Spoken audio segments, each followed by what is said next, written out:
السلام علیکم ورحمۃ اللہ وبرکاتہ۔ خلافت راشدہ کا اختتام جناب امام حسن علیہ السلام کی وصال کے اوپر ہوتا ہے،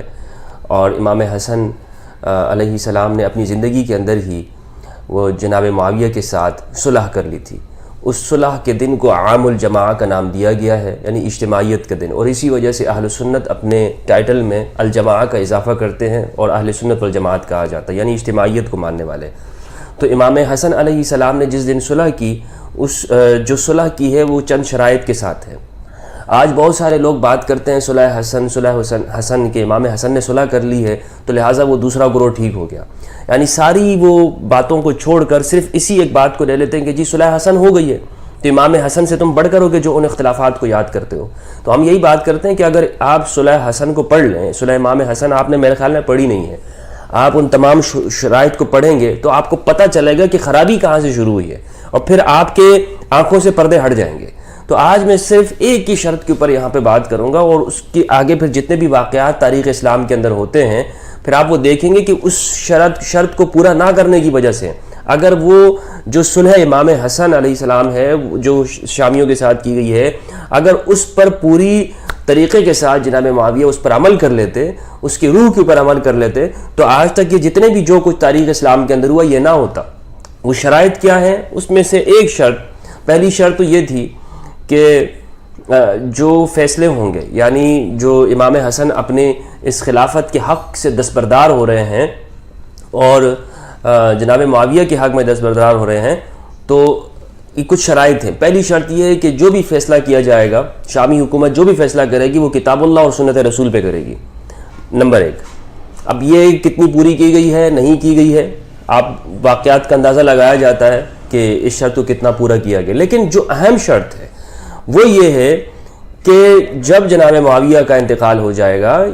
ان سے یہ وراثت نہیں چلے گی،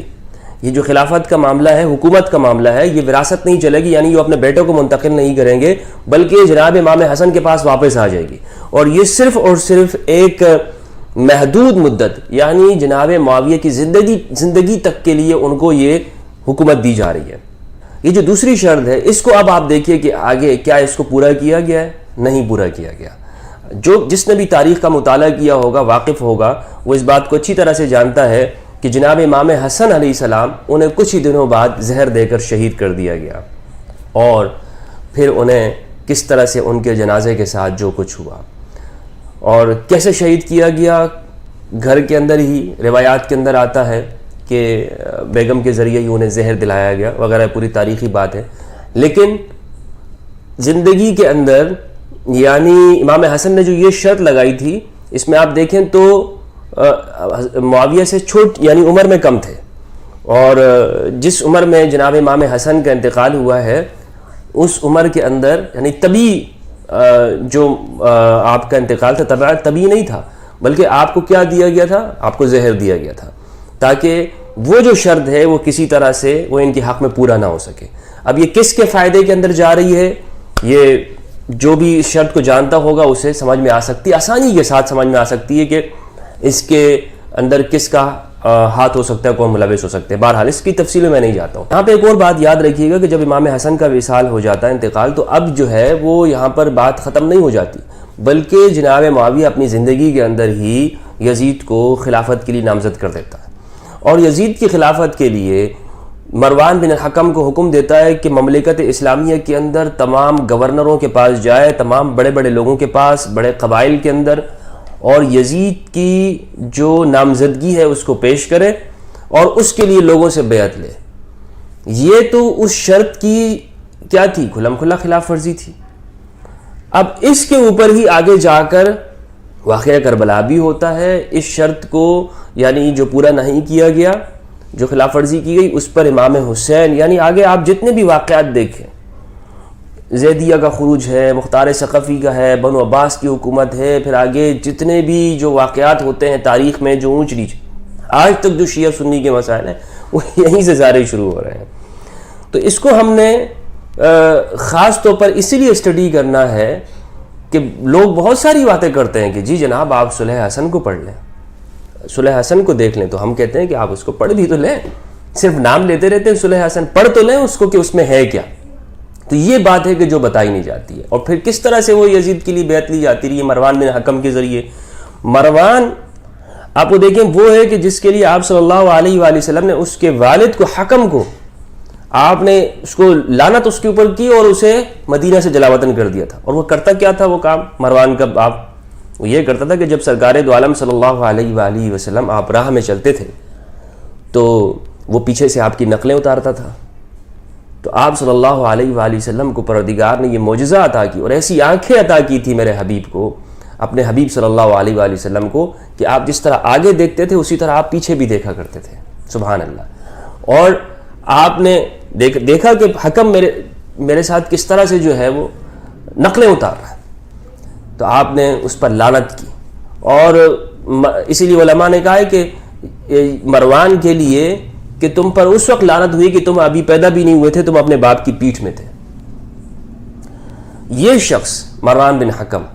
یہ لوگوں کے پاس جاتا اور انہیں ڈراتا دھمکاتا اور یزید کے لیے بیعت لی جاتی تھی. محمد بن ابی بکر جو سیدنا ابو بکر رضی اللہ تعالیٰ عنہ کے صاحبزادے اور بیٹے ہیں، ام المومنین عائشہ رضی اللہ تعالیٰ عنہ کے سامنے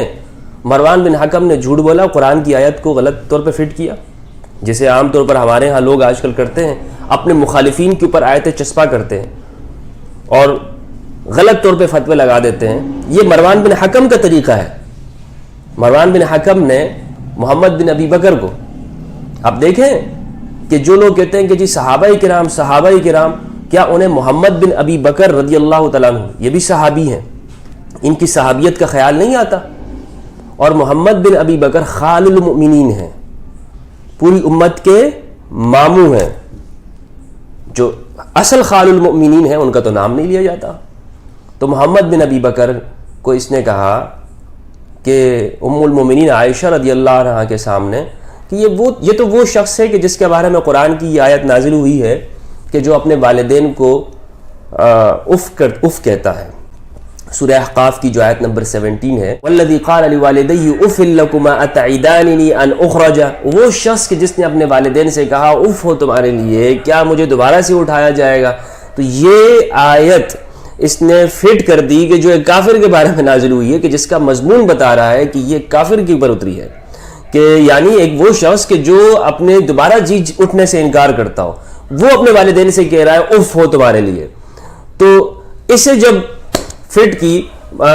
مروان نے محمد بن ابی بکر رضی اللہ عنہ کے اوپر، تو اس وقت ام المومنین عائشہ رضی اللہ تعالیٰ عنہ نے کہا کہ خدا کی قسم مروان یہ آیت ہمارے گھرانے کے بارے میں نہیں اتری ہے، یہ آیت ہمارے گھرانے کے بارے میں نہیں اتری ہے. ہمارے گھرانے کے بارے میں تو حدیث افک یعنی افک کا جو واقعہ ہے اس کی برات کے علاوہ اور کچھ نہیں نازل ہوا ہے، اس کی برات کے علاوہ ہمارے گھرانے کے بارے میں اور کچھ نہیں نازل ہوا ہے. تو محمد بن ابی بکر